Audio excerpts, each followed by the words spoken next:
ஃபைனலாக இந்தியன் 2 திரைப்படத்தோட ட்ரெய்லர் வந்து ரிலீஸ் பண்ணிட்டாங்க. இந்த ட்ரெய்லர் எப்படி இருக்குது அப்படின்னு நான் பேச போகிறோம். ஸ்டார்டிங்கில் வந்து சூப்பரான ஒரு டைலாக்கோட ஆரம்பிச்சிருக்காங்க. இது வந்து படத்தோட கதையை ரிவீல் பண்ணுற மாதிரி டைலாக் வந்து இருக்கிறது. அதுக்கப்புறமா வந்து கம்ப்ளீட்டாக இந்த ஒரு படத்தை வந்து செகண்ட் ஹீரோ சித்தார்த் அவர்கள் பண்ணியிருக்காங்க அப்படின்னு சொல்லி இதிலே வந்து நமக்கு வந்து கிளியராக தெரிகிறது. இந்த ட்ரெய்லர் 2 நிமிஷம் 30 செகண்ட். ஆனால் வந்து ஒரு 2 நிமிஷம் பக்கம் சித்தார்த் அவர்களோட வாய்ஸில் தான் வந்து இந்த ட்ரெய்லர் வந்து ட்ராவல் ஆகுது. அதுவும் வந்து ரொம்ப கூஸ் பம்ஸான வாய்ஸாக வந்து இருக்கிறது. ஏன்னா வந்து எல்லாமே வந்து கரப்ஷனை பற்றியும் கமல்ஹாசனை பற்றியும் வந்து பேக்ரவுண்டில் வந்து சித்தார்த் அவர்கள் நிறைய விஷயங்கள் பேசுகிற மாதிரி தான் இந்த ஒரு ட்ரெய்லரில் இருக்குது.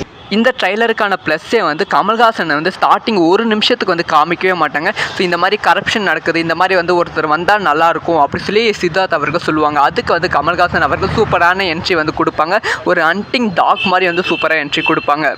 சங்கர் அவர்களோட பிரம்மாண்டத்தை இந்த திரைப்படம் வந்து இந்தியன் 1 மாதிரி இருக்காது. ஸோ இந்தியன் 1 வந்து 28 வருஷத்துக்கு முன்னாடி வந்தது. ஸோ இது வந்து இந்தியன் 2 அந்த ஒரு பல்ஸை வந்து டச் பண்ணுமா, அதே இதில் பூமர் மாதிரி இந்த படம் ஆயிடுமா அப்படிங்கிற டவுட் வந்து கண்டிப்பாக எல்லாத்துக்குள்ளுமே இருந்துச்சு.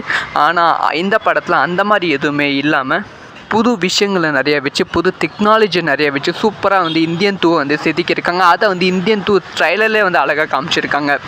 அதுக்கப்புறமா கமல்ஹாசன் அவர்களோட போர்ஷன் வந்து கண்டிப்பாக வந்து பாராட்டப்பட வேண்டிய ஒரு விஷயமாக தான் பார்க்கப்படுகிறது. ஏன்னா வந்து ரொம்ப டெரரான ஒரு ஹீரோ வந்து வில்லத்தனமாக இருந்தால் இப்படி இருக்குமா அப்படி சொல்லி சூப்பராக வந்து காமிச்சிருக்காங்க. ஃபைனலாக அனிருத் அவர்களோட மியூசிக் ஏஆர் ரஹ்மான் தான் மியூசிக் போட்டிருந்தால் நல்லாயிருக்குமா அப்படிங்கிற ஒரு விமர்சனம் வந்து ஏற்கனவே இருந்தது. அது எல்லாத்தையுமே உடைக்கிற மாதிரி வந்து இந்த ட்ரெய்லரில் அனிருத் அவர்களோட மியூசிக் இருக்குது. யார் எல்லாம் ட்ரெய்லர் பார்த்தீங்க, உங்களுக்கு எப்படி இருக்குது அப்படிங்கிற விஷயத்த மறக்காமல் கமெண்ட்டில் லீவ் பண்ணுங்கள்.